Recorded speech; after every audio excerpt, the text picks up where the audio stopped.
Donc bonjour à tous, merci d'être là aujourd'hui. Un grand merci également au Salon de m'avoir invité pour cette conférence, c'est un grand plaisir. Ce qui me fait plaisir, c'est qu'il y a 5 ans en arrière, c'était impossible pour moi de prendre parole devant un public. À l'école, c'était rien qu'un groupe de 5 personnes, c'était juste strictement impossible de parler devant eux. Donc là, c'est un grand plaisir vraiment d'être là aujourd'hui avec vous. On va parler ensemble de l'échec. C'est une thématique, surtout en Suisse et en France, on va dire en Europe de façon plus générale, qui est très mal vécue et qui est très mal perçue par le monde actuel. Je pense que les personnes qui sont assises ici, si vous avez vécu un échec, c'est très dur à vivre par rapport au regard des autres, par rapport à la confiance personnelle qu'on a en nous, et c'est très dur de réussir à en sortir. Donc on va en parler un peu ensemble aujourd'hui. Pour vous en parler, j'ai envie de vous raconter un peu mon histoire, le parcours que j'ai, qui est plus ou moins atypique, pour vous dire un petit peu les différents échecs que j'ai vécus personnellement. Donc j'ai 26 ans, sans la barbe j'en perds 10, je vous promets. Je suis avec des gros guillemets entrepreneur, je donne plusieurs conférences également à travers l'Europe, et je coach différents dirigeants d'entreprise à mieux gérer leurs équipes et leur façon de gérer les problèmes. Donc j'ai un parcours qui est assez atypique. Je suis né en 29 février, donc il faut le dire. Donc on a mis directement le tempo de la naissance. Un gros bébé de 4,5 kg à la clinique CL Lausanne, donc assez gros dès la naissance. Donc en gros, j'ai été, dès mon plus jeune âge, directement attiré par le sport. Vraiment, j'avais besoin de bouger, un vrai hyperactif de la vie. J'avais besoin de faire du sport à fond. Donc j'ai testé plein de sports différents, vraiment une shit sport. Et je suis tombé un jour sur la natation. Donc j'ai vraiment croché à fond ce sport. Pourquoi? Parce que c'est souvent toi contre toi. C'est là-dedans que ça se passe. Et c'est vraiment, en fin de compte, il y a un sport. Il y a une équipe qui est là qui te soutient. Mais dans le bassin, c'est vraiment toi qui nages contre toi. Et c'est un truc qui m'a plu parce que vraiment, ça a travaillé à fond le mental. C'est un sport qui est autant physique que psychologique. Et c'est ce qui me plaisait. Donc j'étais vraiment à fond dans ce sport-là. Tellement à fond que par semaine, c'était 12 entraînements. Donc c'était ultra intense. Le mardi et jeudi, je nageais le matin avant les cours, l'école le matin, repas de midi, donc repas sportif, donc on pèse les calories, on pèse les grains de riz, on pèse la viande, c'était vraiment très millimétré. Après-midi, fitness, et le soir, de nouveau, entraînement en piscine. Donc c'était vraiment super intense, c'était un rythme de vie, et pour moi, c'était plus qu'un rythme de vie, c'était vraiment un rêve. J'avais ce rêve des JO, et en tant que sportif, les JO, c'est vraiment un truc qu'on a en tête, et j'étais tellement convaincu que j'allais un jour pouvoir le faire. Pour moi, ma carrière, c'était vraiment l'école, rien à foutre, le sport, vas-y à fond. C'était bien de penser comme ça en tant que sportif, mais le problème, c'est que du coup, j'avais que l'option sport et l'option école, l'option études, juste tracée. Le problème que j'ai eu, c'est qu'à un instant, j'étais trop dans le sport, c'était une passion, c'était un rêve. Donc l'école, pour moi, c'était pas important dans ma tête. Et il y a un instant où, en fin de compte, j'ai raté le gymnase. J'étais en classe pour sportifs à Auguste Piccard. C'est un gymnase qui nous donne les cours que le matin et pas l'après-midi pour qu'on puisse faire notre sport. Donc j'ai réussi à faire vice-champion suisse au plus haut de ma carrière, plusieurs fois, donc c'était vraiment une belle performance, mais le problème c'est que du coup j'ai raté l'année scolaire à cause du sport, donc j'ai été viré des classes spéciales pour sportifs, donc j'avais plus le temps de nager. Donc ça a été un premier échec qui était très dur pour moi, parce qu'on passe d'un cycle de vie où en fait le pilier principal c'est le sport, c'est la vision qu'on a, c'est les JO, c'est vraiment, on place une carrière autour du sport, à en fin de compte un choix où on nous dit, maintenant tu prends le choix, soit tu continues de nager, mais du coup tu arrêtes l'école. À savoir qu'en Suisse, vivre son sport, c'est quasiment impossible. Il n'y a pas l'option comme aux USA où on peut réussir à compenser le sport avec l'école, ou bien j'arrête le sport et je continue l'école. Donc j'ai pris le choix d'arrêter de nager pour continuer l'école. Donc je suis retombé en classe normale où j'avais de nouveau les cours matin après-midi, et ça a été vraiment psychologiquement très très dur. Je voyais les copains qui nageaient encore, je voyais encore les compétitions, encore les news sur les médias, et en fin de compte j'étais un petit peu hors du cycle là, et c'était très dur à gérer, tant au niveau de l'image des collègues, des copains, des camarades de classe, parce que les classes pour sportifs, c'était quand même très élitiste, si je peux le dire. C'était un groupe très fermé, des petits groupes de classe. Donc c'est un échec que j'ai vraiment eu beaucoup de peine à gérer. Donc ensuite, je me suis dit, vu que je suis fan du sport, il faut que je bouge, il faut que je sois dehors, il faut que je sois actif. Donc ce qui se rapproche le plus du sport, c'était l'armée. Il faut savoir que j'ai un père qui est pilote de chasse, enfin qui a été pilote de chasse dans l'armée suisse. Donc moi, j'ai un petit peu déjà cette passion pour l'armée. Je me suis dit, ok, je vais me mettre en mode full armée. Donc vu qu'en Suisse, on doit faire à l'école de recrue, c'est obligatoire actuellement, donc je me suis dit, tiens, je vais faire éclaireur parachutiste. Donc de nouveau, je me remets en mode ce rêve en tête. Donc je vais rencontrer plein de copains à mon père qui sont para. Donc ça, je me renseigne à fond comment ça fonctionne, comment ça se passe, comment s'entraîner psychologiquement et physiquement. J'achète tous les livres à Payot sur le parachutisme. Donc j'apprends tout, les vents, le vent de montagne, le vent de mer, la voile, bref, tout ce qu'il faut pour être un expert là-dedans. Et j'avais 16 ans pile. Le jour de mes 16 ans, j'avais le droit de faire un test d'entrée à Dubendorf, c'est le test sphère, pour pouvoir être éclaireur parachutiste. Donc comme un hyperactif, je peux le dire, Voilà, 16 ans pile, 2 jours après, je fais le test à Dubendorf. Donc premier de classe au niveau du sport, 10 sur 10 les connaissances parachutistes, donc super cool. Mais par contre, on me dit que je ne suis pas assez mature. On me dit, écoute, tu as 16 ans, tu n'es pas assez mature, tu vas encore grandir, psychologiquement, tu n'es pas encore prêt pour être para. À savoir qu'à peine on a été sélectionné, c'est des semaines d'entraînement où on fait plusieurs sauts durant la semaine, et pour eux, j'étais trop jeune pour pouvoir réussir à gérer le stress en faisant des sauts. Donc ils m'ont dit, écoute, tu peux pas, c'était un jour une chance, donc j'ai de nouveau été viré de mon deuxième rêve, on va dire, de faire éclaireur para, donc je me rattrape sur grenadier à E-Zone.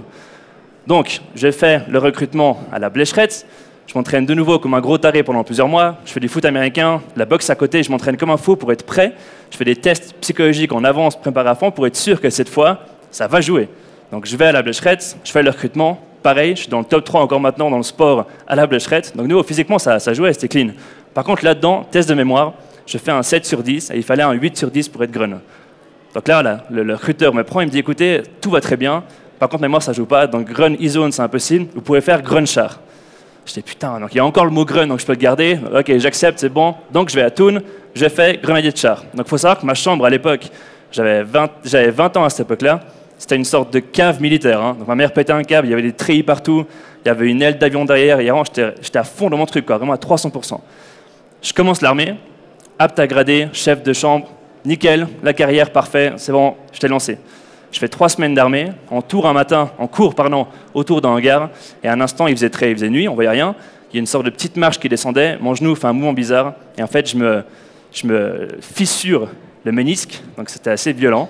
Il commence à gonfler assez violemment, et en fait, j'ai été inapte à l'armée sans le vouloir. Donc j'avais un genou qui était violent comme une balle de tennis, je pouvais par exemple plus rien faire, pactage, plus le porter, chaussures militaires, ça jouait plus. Et en fin de compte, de nouveau, je passe du chef de chambre apte à grader, vraiment à fond dans son rôle, au mec qui va voir le médecin pour dire, écoutez, j'ai mal, j'arrive pas à bouger. Donc en fait, ils m'ont dit, bah, écoutez, soit vous faites les bureaux, mais quand on passe d'éclaireur para à bureau, impossible, donc, ou bien soit vous êtes viré de l'armée. Donc maintenant, je suis à la protection civile. Donc autant vous dire que quand on passe d'un rêve d'éclaireur para à la PC, c'est 2 mondes différents. Donc le prochain choix que j'ai fait, c'est le choix le plus logique de toute ma carrière. Je me suis inscrit à HEC de Lausanne. Donc, je n'ai pas fait un seul cours, je vous rassure, je me suis juste inscrit pour la bonne conscience et pour rassurer l'entourage, pour dire, vous inquiétez pas, c'est bon, j'ai une voix, je vais avancer. Donc, je ne suis pas allé à un seul cours, c'était beaucoup trop de théorie pour moi, j'avais besoin de faire plutôt que vraiment apprendre. Donc, j'ai découvert un jour, lors d'une conférence, la HEIGVD à Yverdon, qui est une école, c'est comme HEC, c'est un poil plus pratique, en entreprise, en grande partie également. Donc, j'ai commencé à m'inscrire là-bas, j'ai fait 6 mois de cours à la HEIGVD avant de me dire, mais t'es pas à ta place. Et le problème, c'est que la première année, je l'ai raté de nouveau. Donc, j'ai encore vécu un autre échec. Et je me suis dit, mais attends, ça ne joue pas. Il y a plein de problèmes. Vraiment, tu fais que foirer tout ce que tu fais, tu foires, il y a un truc qui ne joue pas. Donc, je me suis dit, il faut plus que je sois un peu à l'écoute des éléments externes, plutôt qu'à chaque fois un rêve, essayer de voir, faire une sorte de cartographie de ce qui se passe dans ma vie, pour chaque fois en tirer des leçons. Chose que j'ai appris durant le sport, où en tant que sportif, si on s'entraîne comme un fou pour une compète, on accepte le fait qu'à la compète, on puisse avoir des problèmes. On puisse trop manger le matin, pas assez manger, pas assez dormir. On accepte l'échec, on accepte l'erreur. Donc j'ai fait 6 mois de cours à la HEIGVD avant de me rendre compte qu'il y avait un réel besoin pour des cours d'appui en comptabilité. Mais moi, j'étais juste une noob en compta, mais je voyais qu'il y avait plus de 80% des personnes qui rataient l'année à cause de la comptabilité. Donc je me suis dit, bah tiens, je vais appliquer tout ce que j'ai vu durant le marketing en cours pour créer une start-up qui va donner des cours de compta. Donc on applique tout le truc de A à Z, on fait un logo, on fait un branding, page Facebook, une news, une campagne, tout ce qu'il faut. Et là, on lance le mail à tous les élèves première année, près de 300 personnes, pour dire « Hello à tous, prochain cours de comptabilité mardi prochain ». On met le USP dans le mail, on met tout ce qu'il faut, vraiment un branding de porc, en tout cas du moins d'après le livre, et on envoie le mail, personne ne s'inscrit au cours. Et là, on se dit « Attends, mais il y a un truc qui ne joue pas ». On applique tout ce que Rolex a fait durant une campagne, qu'ils ont machin, ça ne marchait pas. Donc on brainstorm un peu à deux en mode schizophrène, et on se dit bah, « Tiens, on va relancer un mail ». Et on dit à tout le monde cette fois « Merci à tous, il ne reste plus qu'une place mardi prochain ». Et en fait, ce mail-là a fait en sorte qu'il y ait 20 personnes qui s'inscrivent directement au cours d'appui du mardi prochain. Et moi, ça m'a prouvé psychologiquement qu'en fin de compte, je pouvais lire plein de livres, mais si je voulais entreprendre, si je voulais vraiment créer, il fallait que je fasse et que je sorte un peu de ce cycle d'apprentissage théorique. Donc du coup, j'ai quitté l'école, j'ai pris le choix de quitter l'école il y a 5 ans en arrière, où en fin de compte, je me suis dit, bah, tiens, pas de bachelor, pas de master. Donc, pour rassurer mon entourage, j'ai fait un joli PowerPoint pour faire un pitch à ma famille, pour leur dire, écoutez, je vais quitter l'école. Donc voilà un peu le plan que j'ai en tête. J'ai également d'abord demander l'accord plus ou moins au directeur de la filiale que j'avais à l'époque à l'école pour qu'il puisse lui également me donner un peu des petits pistons et des coups de main pour me lancer. Donc, première startup, c'est justement le super nom et un logo très contemporain, très moderne, vous remarquerez, Backup Study. Donc, j'ai pris le choix de partir à l'école de gestion. Ensuite, je me suis dit, OK, maintenant, il faut que tu testes plein de choses. Tu n'as pas de bachelor, pas de master, pas de doctorat, tu n'as pas de formation, on va dire. Donc, il faut que tu crées.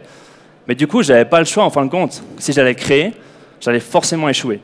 Donc, en fait, le gros travail que j'ai fait pendant un bon bout de temps, je me suis dit, tiens, je vais créer plein de choses différentes, mais je vais accepter à chaque chose que l'échec est une solution possible. Je n'ai pas préparé, je ne me suis pas dit, je vais échouer, mais dans ma tête, chaque chose que j'ai faite, j'ai toujours accepté la variable échec. Donc, j'ai testé d'abord. Le premier concept, c'était UJobit, une plateforme de mise en relation entre les ménages privés et étudiants pour des jobs à domicile. Promener un chien, monter un meuble, garder les enfants, peu importe. Donc, j'ai mis en relation une boîte web en Romandie qui était intéressée par des startups. Moi, j'avais un projet, on s'est mis ensemble, on a créé le projet ensemble. On a bossé pendant 1 an comme des fous dessus. Moi, pendant 1 an, je n'étais pas salarié, j'étais à la maison, je n'avais pas de job, je n'avais rien. Mes parents m'avaient dit, en barrant de l'école, tu assumes ton choix de A à Z. Donc, en gros, je devais plus ou moins presque payer une sorte de loyer, je devais me démerder tout de A à Z, mais je me suis dit, écoute, je vais m'endetter plus ou moins s'il le faut, mais ce projet, j'y crois à fond. Donc, j'ai de nouveau tout mis dedans pendant 1 an pour être 100% sûr que ça puisse fonctionner. Le problème, c'est qu'on a magnifiquement foiré ce projet également aussi, parce qu'on avait 1400 personnes qui étaient sur le site, donc avec leur CV, leur dossier qui était très intéressant, mais on n'avait pas de moyens de rentabilité. Donc, avec beaucoup de peine, de nouveau une fois de plus, j'étais plus préparé qu'avant, mais du coup, j'ai dû dire, en fin de compte, maintenant, on arrête le tout. Donc, j'ai revendu la boîte, il y a maintenant environ 2 ans en arrière. Donc, j'étais un peu débarrassé du cadavre, on va dire, pour être sûr de pouvoir continuer. Second projet. Je rentre une fois à la maison, je me dis, bah tiens, ok, maintenant, tu as testé un peu ce qui est online, tu as bossé pendant 1 an sur un projet online, mais j'ai appris énormément. Voilà, j'ai un bon réseau qui était créé, j'ai appris plein de choses. En foirant, j'ai surtout appris beaucoup de choses. Donc, je me suis dit, bah tiens, tu vas créer une autre startup, tu vas faire une liste de tous les points que tu as foirés, pour être sûr que cette fois, tu ne les foires pas. Donc, j'ai refait un autre projet. C'était une marque de bracelets de luxe qu'on vendait à 3400 francs sur Lausanne. Et du coup, je me suis dit, bah, tiens, peut-être que pourquoi pas, on a plein de Rolex au poignet, on va essayer de créer une marque de bracelets de luxe, made in Suisse, qui était fait sur demande, sur mesure, et qu'on vendait en grande partie sur Dubaï. Donc de nouveau, on bosse pendant 6 mois avec un bijoutier, on fait tout le proto de A à Z, le packaging, on commande, on s'endette un peu de nouveau dans ce projet-là, mais cette fois en corrigeant toutes les parties que j'avais foirées dans l'ancien projet. On lance le projet, on fait un test de marché, et des personnes sont intéressées à Dubaï. On avait 2 versions, une rouge et une noire. La noire avait de l'or blanc et la rouge avait de l'or jaune. On lance plein de mails, je reçois une réponse d'un gars à Dubaï qui me dit « Bonjour, je veux le bracelet noir avec l'or jaune ». J'étais « Attends, non, c'est pas comme ça que ça fonctionne. Ok, je suis pas intéressé ». Donc on s'est rendu compte qu'on a un produit qui était beaucoup trop cher, de nouveau plein d'erreurs, et de nouveau on a dû difficilement dire bah, « Écoute, ce projet il marchera pas, on est trop cher, ça jouera pas, on n'a pas une chaîne de production pour créer plein de trucs en masse, donc on a de nouveau dû arrêter ce projet ». Mais de nouveau, j'ai appris beaucoup de choses durant ce projet que j'ai pu en fin de compte relister de nouveau sur ma liste que j'avais encore avant.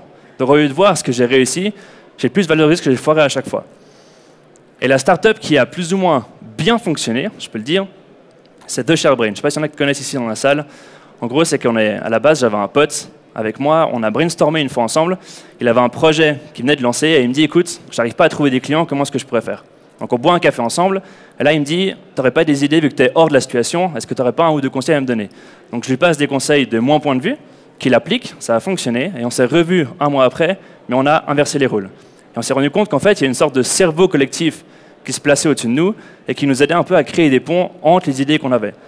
Donc on a commencé à mettre en place un concept de brainstorming pour entrepreneurs, on va dire, à Lausanne au début. C'était vraiment des soirées entre potes, donc c'était vraiment de façon, c'était un hobby, c'était amical. Mais j'avais aucune ambition, ça fonctionne. C'était plus un passe-temps, comme le fitness, pour me marrer, m'amuser. C'était vraiment un kiff, on va dire. Et d'un coup, on a commencé à avoir des personnes de Genève qui venaient à Lausanne, aux soirées à Lausanne. Un jour, il y a une personne de Lyon qui est venue à Lausanne pour une soirée. Puis on s'est dit, mais attends, on fait des soirées, maintenant on est presque 40-50 personnes, tu as des mecs de Lyon qui viennent, il y a un truc à faire. Donc on réfléchit un peu. Donc du coup, on décide justement d'arrêter tous nos projets qu'on avait à côté pour se focus à fond sur The ShareBrain. 3 ans après, on est présent dans 21 villes en Europe. On a un réseau d'entrepreneurs qui est présent vraiment dans beaucoup de villes en Europe. On a rencontré près de 2000 entrepreneurs. On a parlé avec eux, brainstormé avec eux. Et parallèlement à ça, on a aidé beaucoup de PME et de multinationales à être plus innovantes. Donc à mettre en place des process d'innovation en faisant des hackathons, design thinking, des méthodes de réflexion qui ont été poussées à fond sur la créativité. l'intelligence collective en approchant plutôt bottom-up que top-down. Donc c'est une startup qui a fonctionné, non pas parce qu'on avait vraiment le désir au début de créer une startup, mais plus parce qu'il y avait un réel besoin du marché. Et la grosse erreur personnelle que j'ai faite sur les projets que j'avais, c'est que je répondais avant tout à mon propre besoin à moi d'entreprendre et non à un réel besoin du marché. Et très souvent, c'est ce qui se passe pour les personnes qui se lancent, c'est qu'on veut se lancer. C'est bien de vouloir se lancer, mais c'est bien de vouloir d'abord savoir ce qui se passe sur le marché. Et d'abord demander l'avis du marché plutôt que nous personnellement. Et toutes les personnes qu'on a croisées en Europe, il y en a plein qui se sont foirées, plein, c'est normal, il faut l'accepter, mais beaucoup répondaient à un propre besoin qu'elles avaient elles personnellement, plutôt qu'à un besoin réel du marché. C'est moi ou je suis le seul à entendre ce bruit là? C'est moi? Okay. Donc maintenant, après toutes ces années d'expérience, de projets foirés, d'échecs différents, et vraiment j'en ai bavé, j'en ai vécu beaucoup, j'ai la chance d'avoir bossé avec plusieurs entreprises, des entreprises qui étaient, on va dire, de petite taille comme de grande taille, une relation assez proche avec les médias, mais voilà, c'est clair que ça a été des nuits blanches, ça a été beaucoup de travail. Parallèlement à tout ça, ce que j'ai fait, c'est que j'ai documenté à fond mon avancée sur LinkedIn. Je ne sais pas si on a qui connaissent ce réseau, qui est en pleine expansion actuellement.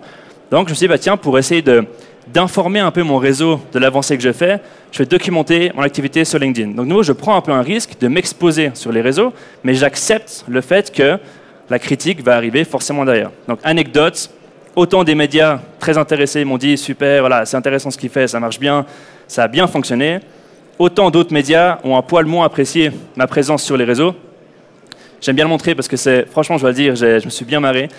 L'échec que j'ai eu à cet instant, c'est que j'ai pris la critique contre moi.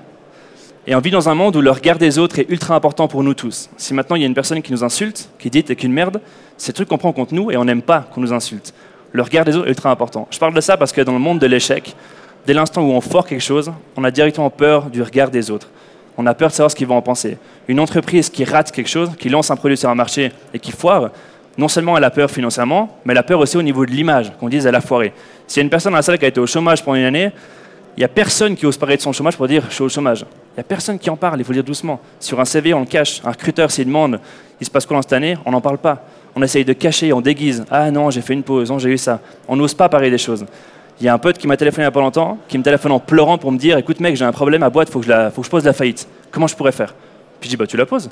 Ah non, parce qu'on m'a dit qu'il ne fallait pas que je la pose à mon nom. Il faut que je la revende pour 1 franc symbolique. Comme ça, je n'ai pas une faillite à mon nom sur le registre du commerce.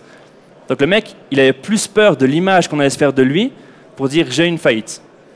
L'autre exemple, j'étais à Stanford l'année passée, pendant 1 mois, pour aller m'inspirer un peu de ce qui se passe là-bas niveau startup. Et je croise un pote, on parle ensemble pendant une soirée avec un burrito à la main, bien ricain, et il me dit combien de boîtes t'as foiré? Je lui fais attends, c'est quoi cette question et tout? Il me dit ici, c'est comme ça qu'on juge un entrepreneur. On demande d'abord comment est-ce qu'il a foiré de projet avant de savoir réellement. Et personnellement, je trouve que le problème qu'on a, c'est qu'on vit dans un monde où on valorise dès la naissance l'échec. Si maintenant on est à l'école et qu'on reçoit un bulletin de notes, on a 2 choix. Vous avez passé, vous avez échoué. Donc l'enfant, dès qu'il est né, dès qu'il apprend à marcher, il se lève, il se casse la gueule, il recommence. Il se lève, il se casse la gueule, il recommence. Il a déjà un petit peu ce mindset de se lever et réessayer, réessayer. Dès qu'on est à l'école, si on rate l'école, on a une feuille qui nous dit vous avez échoué. Grosso modo, tu es un échec. Alors qu'à l'inverse, si on pouvait dire tu n'as pas complété ces branches-là, travaille plus sur ces points-là, sois plus méticuleux, travaille plus ça, qu'on valorise plus le point qu'on pourrait améliorer plutôt que ce qui ne va pas. Le problème qu'en Suisse, et en France surtout, parce qu'on a un réseau qui est assez français également, c'est que l'échec, on le pointe du doigt. Et un doigt qui est pointé sur nous, c'est très négatif, ça nous bloque, ça nous fige, et on s'en rappelle pendant très longtemps.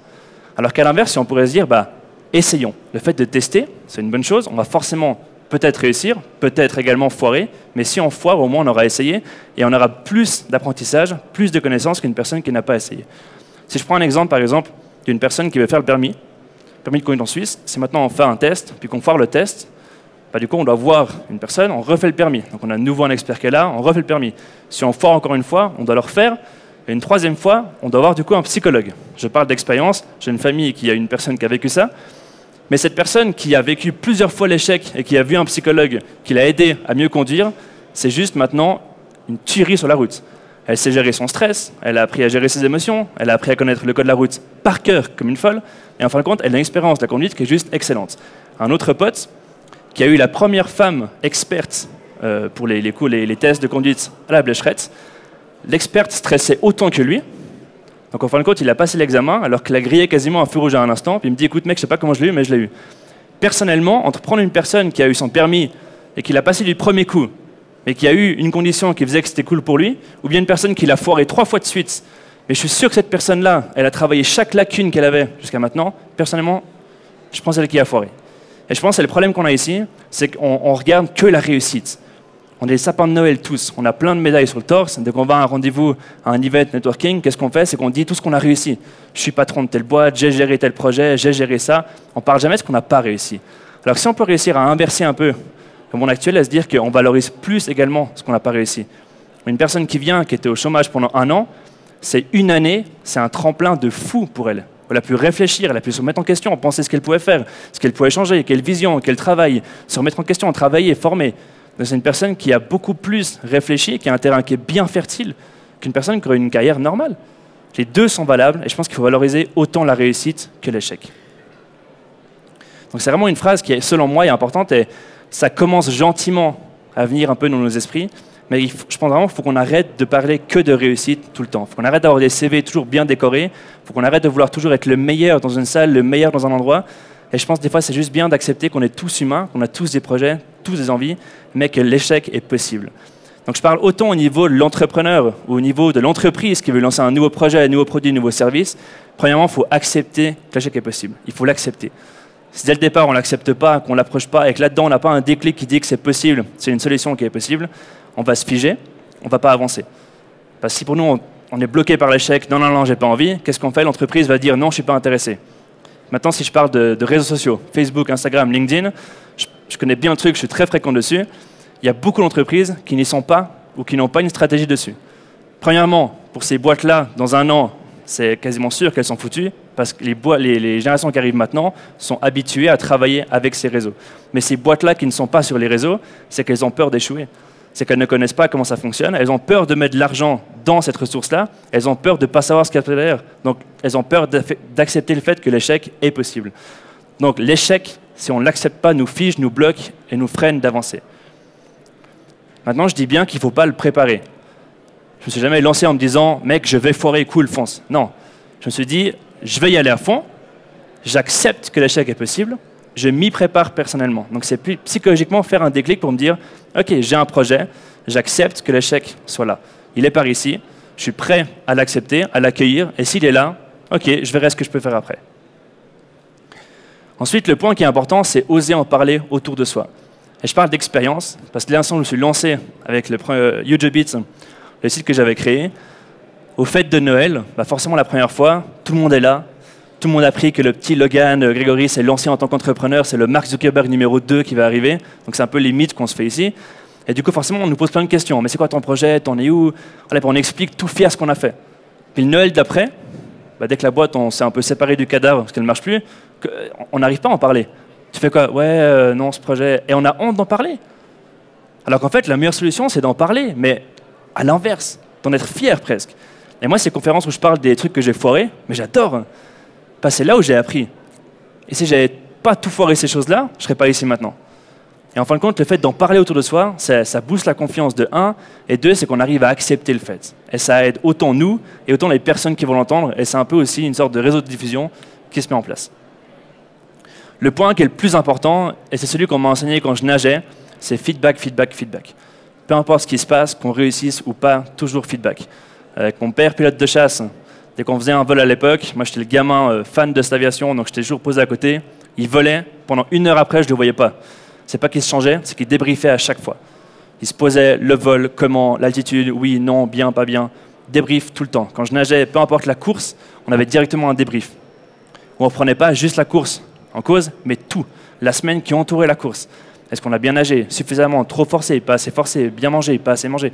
On avait plein d'éléments qui entraient en compte pour être sûr que la course, si on l'a réussi, c'est bien, c'est grâce à ça. Si on l'a foiré, c'est parce que ces points-là n'ont pas été atteints. Donc la prochaine course, on highlight ce qui ne va pas et on modifie ce qui ne va pas, pour être sûr de réussir à itérer à fond. Et en fait, l'itération, c'est le fait de tester quelque chose, d'ajuster, de voir le retour et de recommencer à chaque fois. Le seul vrai échec, c'est de s'arrêter.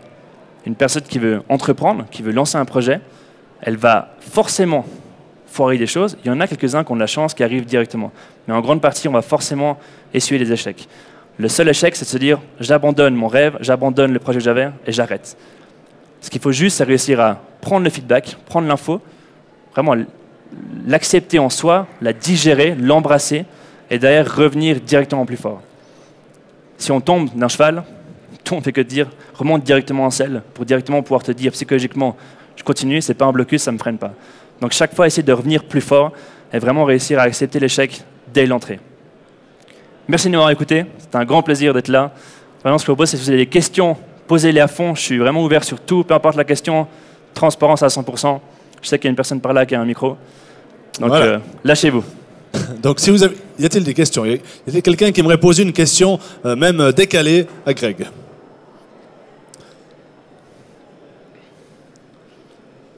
C'est dommage, Greg Logan, ça aurait été... C'est bien ça pour comme un parachutiste. Ça aurait été cool, hein? Ça aurait été cool. Oui, Richard Jordalier de Nantes. Merci pour votre formidable présentation. Moi, j'ai juste une question. Oui. C'est quoi qui vous a tenu pendant tous ces échecs? C'est dans l'ADN où il y a de la famille, il y a un contact humain? C'est quoi qui fait survivre à tout ça pour continuer à aller de l'avant, se dire je vais quand même continuer Je pense qu'il y a avant tout une partie de plaisir, où c'est un kiff, où c'est une passion que j'ai vraiment maintenant, et en fin de compte, peu importe ce qui se passe, je garde le plaisir de le faire.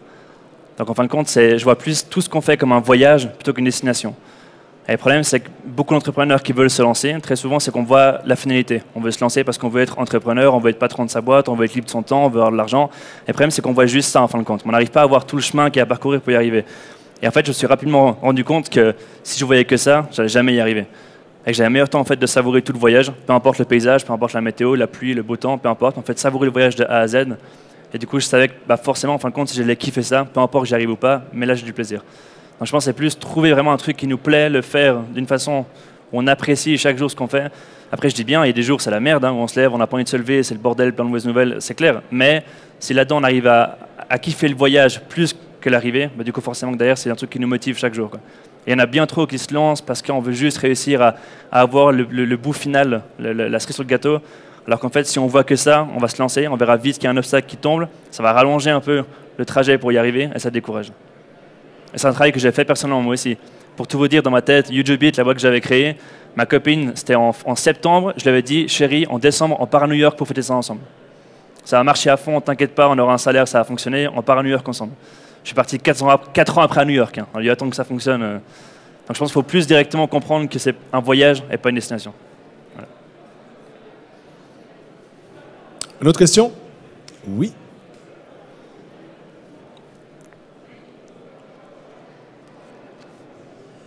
Merci Greg. Pour ma petite question, pour les entreprises, on parle de mission, de vision et de valeur. Là, on est plus pour toi dans du personal branding. Et j'aurais voulu avoir en fait ton point de vue sur ta vision, ta mission, vue à long terme, à 2 ans, à 3 ans. Enfin, la mienne, tu dis? Pour toi, oui. Oui. Alors, je ne sais pas si je peux revenir. Oui, je peux venir en arrière, c'est magique.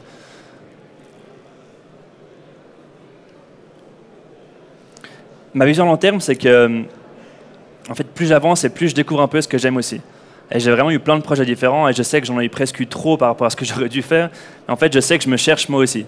Et il y a un instant où j'ai commencé à avoir du plaisir à documenter un peu ce que j'avais en tant qu'entrepreneur. Donc je documentais à fond sur LinkedIn ce que je faisais en tant qu'entrepreneur, les conseils que je recevais, que je pouvais expérimenter. Et en fait, j'ai commencé à me rendre compte que j'avais une réelle passion à échanger avec les gens. Et The Share Brain, il a fonctionné, le réseau, parce que j'avais vraiment une passion à aller voir les personnes. Et ce que j'ai fait, c'est que le jour où je me suis lancé, il y a 5 ans en arrière, on m'a dit un conseil, on m'a dit travaille ton réseau plutôt que vraiment tes idées.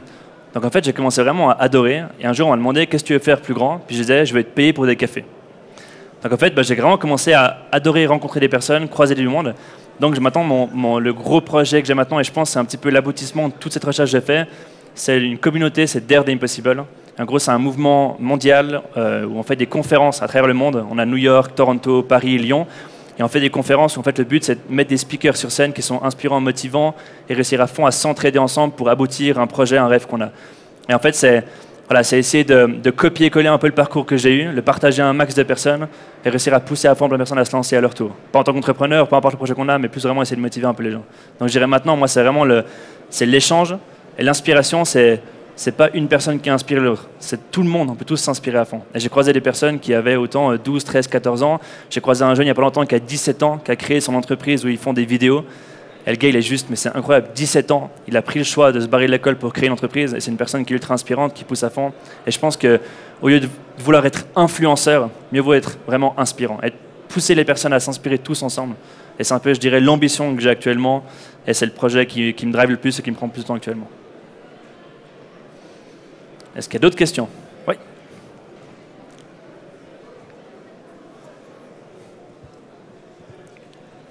Vous n'oubliez pas la question aujourd'hui. Hein.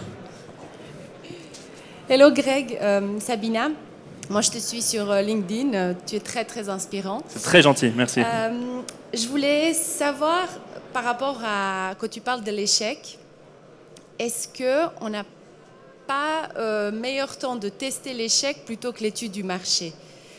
C'est-à-dire, est-ce qu'on n'en apprendrait pas plus en y allant à fond, parce qu'on y croit, parce que, voilà, moi, tout ce que j'ai réussi, je l'ai réussi par l'intuition, par certainement, j'appelle ça la loi de l'attraction aussi, au lieu de se baser sur une étude du marché. Alors après, il y a étude du marché plus ou moins conséquente aussi, mais voilà, il y a des choses aussi qu'on ressent nous. Oui. On y va et puis on en apprendra plus, plutôt une étude du marché qui nous dira non, fais pas ça, de toute façon il n'y a pas de marché pour cette offre.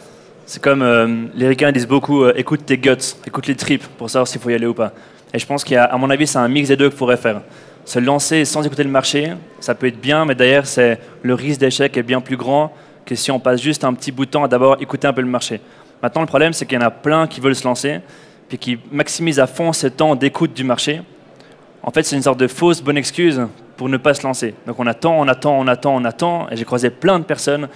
Et vraiment, puis moi le premier, hein, on a plein de super projets. Waouh, j'ai un putain de projet, ça va être ouf, ça va être magique. Puis 3 ans après, on voit la personne. T'en es où? Ouais, écoute, je planifie encore et on se lance pas. Donc je pense qu'il y a un instant, on peut étude de marché. Franchement, de nos jours, une recherche Google avec des mots clés, on peut déjà avoir un peu un aperçu. Hein. Pas besoin d'engager des mois, des années, des machins. Je pense qu'il faut juste sentir le marché, flairer un petit peu. Après, il y a un instant où coup de pied aux fesses, il faut y aller, quoi. Et le problème, c'est qu'on a trop souvent tendance à avoir... C'est une zone de confort aussi. Et dès l'instant où on veut en sortir, bah, on s'ouvre à d'autres éléments externes qu'on ne connaît pas, et c'est effrayant. Mais je pense qu'il y a... Et moi, franchement, ce qui m'a lancé, je l'ai mis avant, c'est un mail. C'est juste un mail. Vraiment, j'ai écrit à plusieurs agences web en Romandie pour leur dire, j'ai un projet, je suis entrepreneur, je veux créer un truc, est-ce qu'il y en a qui seraient intéressés à me dire oui? Et il y a une boîte qui m'a dit, ouais, avec plaisir. Donc pour dire, je suis allé la voir, je transpirais de partout. J'étais pas du tout à l'aise, j'avais aucune idée, j'avais pas de barbe à l'époque, donc vraiment je faisais littéralement 16 ans pour le coup, et j'avais aucune connaissance. Et je disais, là, il me faut 100 000 francs. Je connaissais rien en face, mais c'est juste qu'en fait ce mail-là m'a mis dans un cycle où j'avais pas le choix d'y aller en fait. Et sans ce mail-là, je serais pas ici maintenant, et je suis 100% sûr. Donc je pense qu'il y a un instant où il faut que tu aies le marché, mais après il faut y aller. Une dernière question au fond. Très joli choix de prénom. Je m'appelle aussi Grégory, c'est pour ça. Ah, cool. Si tu avais une baguette magique, qu'est-ce que tu changerais dans notre système d'éducation, le système éducatif?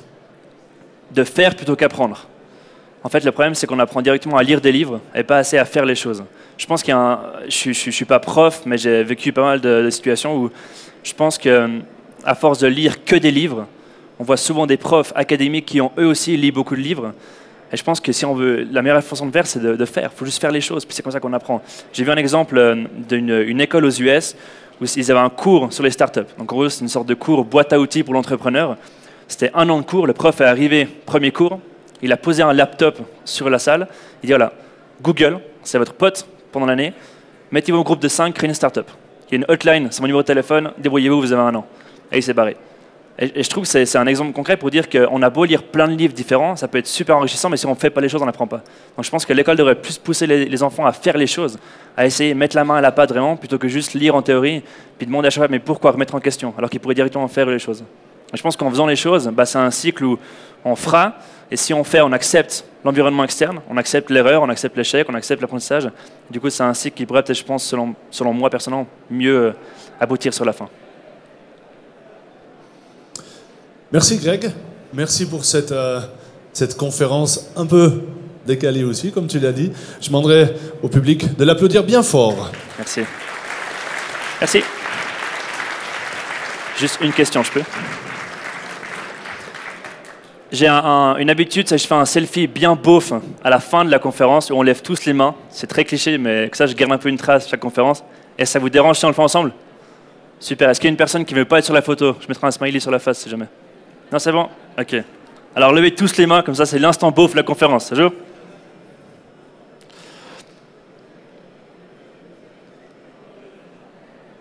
Merci à tous.